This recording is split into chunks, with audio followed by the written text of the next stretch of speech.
Hello, and welcome to Bite Size Compliance, your go-to insight for quick and insightful discussions over the ever-evolving world of financial compliance. I'm Joseph, your host for today, and in this episode, we're diving into a topic that's crucial for every financial institution, right? And it's the art of developing effective AML transaction monitoring rules. Let's get started and unravel the complexities in AML transaction monitoring. To start with, Leonid, could you explain briefly what AML transaction monitoring involves and why it's crucial for financial institutions? Transaction monitoring exists to satisfy the regulatory requirements which require financial institutions to conduct ongoing monitoring of business relationships and scrutinize transactions in order to prevent and detect money laundering and terrorist financing. So it is crucial to have a risk-based and balanced approach to transaction monitoring for financial institutions in order to meet this requirement. Moving on to the next question I have for you. What would you say are some key elements that makes a transaction monitoring rule effective?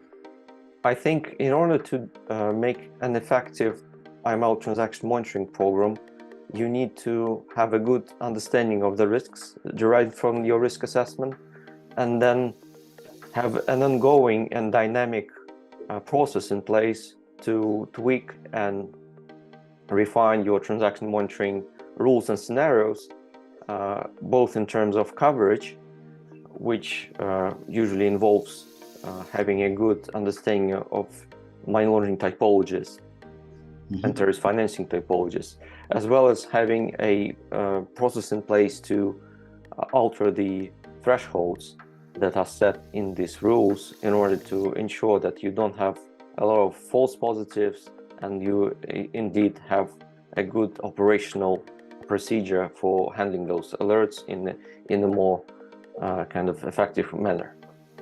Yeah, that makes sense. And Leonid, in your experience, what's one? Yeah, let's stick to one, right? What's one critical factor that's often overlooked in transaction monitoring, besides, of course, the risk assessment part that you've mentioned upon?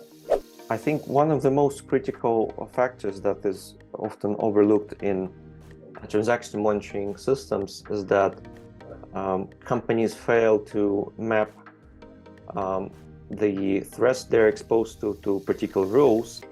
And then obviously this ongoing element that I just mentioned is also of the great importance, because the situation evolves both externally and internally.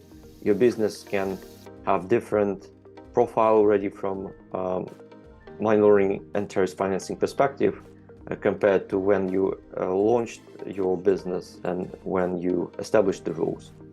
So it's very important to stay up to date, look for industry best practices, follow the guidelines and research papers that are published by national authorities and law enforcement agencies, and adjust the rules according to those developments in the outside world as well as your business itself. That makes a lot of sense. Yeah.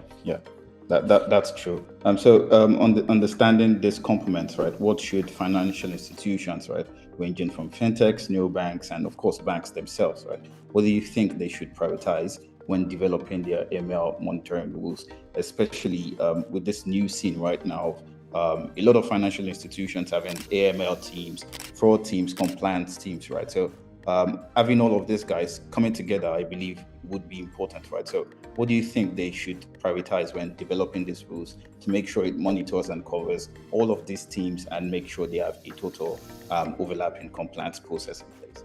I think it's highly important to have the right tools in place for AML transaction monitoring, because the expectation is now that it is done via automated tools, given that we all operate almost real time when it comes to financial transactions. So it's important to have a good grip on your rules and have those new tools that allow you to do analytics, apply data science techniques, machine learning, segment your customer base, and do your transaction monitoring in the most precise yet efficient manner is the key to have the robust monitoring program in place. Yeah. Thank you, Leonid. Okay, as we wrap up this insightful discussion on the art of developing effective AML transaction monitoring rules, I want to thank you, Leonid, for your expert insights and valuable contributions.